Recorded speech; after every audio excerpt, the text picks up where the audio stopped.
एक गांव में 3 दोस्त रहते थे, बिल्लू, नीलू और टिंकू।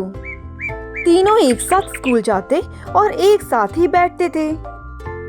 तीनों की दोस्ती बड़ी पक्की थी। बिल्लू और नीलू बहुत चतुर थे।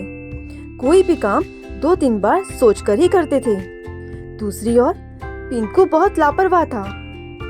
एक दिन पिंकू वन के पास वाले बाग में आम तोड़ने गया था, पर उसी समय माली वहां पे पहुंच गया और माली ने उसे डरा के वहां से भगा दिया।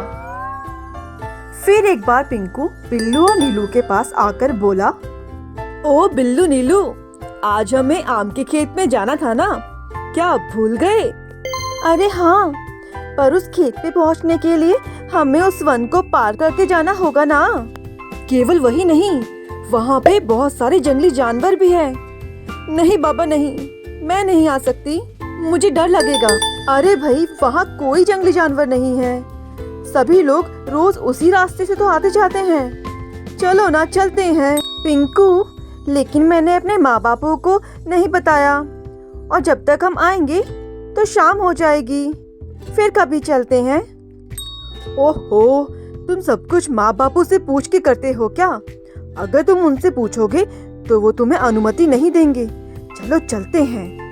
ठीक है, लेकिन अगर कुछ भी गड़बड़ हुई तो हमें एक दूसरे की सहायता करनी होगी। हम किसी का भी साथ नहीं छोड़ेंगे, ठीक है ना? अच्छा ठीक है, अब चलो तो सही। तीनों दोस्त वन की ओर चल पड़े, लेकिन सबको डर लग रहा था, क्योंकि सबने बचपन में एक भयानक जानवर की कहानी सुन रखी थी, जो कि इस जंगल में ही रहता था। थोड़ा आगे चलते ही उनको अचानक से एक तेज आवाज सुनाई दी। तीनों झट से रुक गए और आसपास देखने लगे कि ये आवाज अचानक आई कहां से। फिर जैसे ही उन्होंने मुड़ के देखा, उनके पीछे था एक भयानक भालू। तीनों डर के मारे वहां से भागने लगे और एक पेड़ के पीछे छुप गए। हे भगवान, भालू आ गया, अब क्या करें? बिल्लू, नीलू, तुम दोनों मेरी पेड़ पे चढ़ने के लिए सहायता करो। ऊपर चढ़ने के बाद मैं तुम दोनों को ऊपर खींच लूंगा। जैसा पिंकू ने कहा, दोनों ने वैसा ही किया। पिंकू, अब तुम अपना हाथ दो। अरे, अपना हाथ क्यों नहीं दे रहे हो? जल्दी, भालू आ रहा है, जल्दी करो। वे दोनों बार बार पिंकू से सहायता मांगते रहे।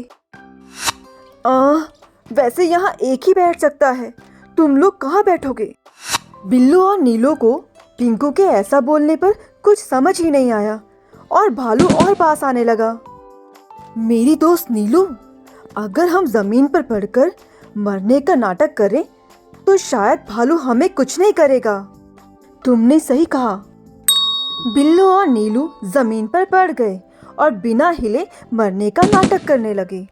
पिंकू अपनी जान बचाकर ऊपर बैठे बैठे ये सब देख रहा था। अब भालू उनकी बहुत नजदीक आ चुका था। भालू उन दोनों के पास आया और उनको सूंघने लगा। दोनों को मरा हुआ समझ के भालू वहां से चला गया। पिंकू यह सब देखकर हैरान था कि भालू ने इन दोनों को कैसे छोड़ दिया। अरे वाह, तुम दोनों ने तो अच्छे से भालू से छुटकारा पा लिया। बड़े भाग्यशाली हो कि तुम दोनों को भालू ने खाया नहीं। हाँ, बाल बच गए। लेकिन नीलू, भालू तुम्हारे बहुत पास आया था ना, उसने तुमसे कुछ कहा था क्या?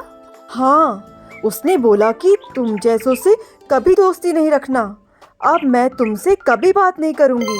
पहले तुम मुझे नीचे उतारने में मदद करो। नहीं पिंकू, भालू ने बोला कि तुम जैसों की सहायता करने में कोई लाभ नहीं। हाँ, तुम वहीं बैठना, अब हम गांव वापस जा रहे हैं।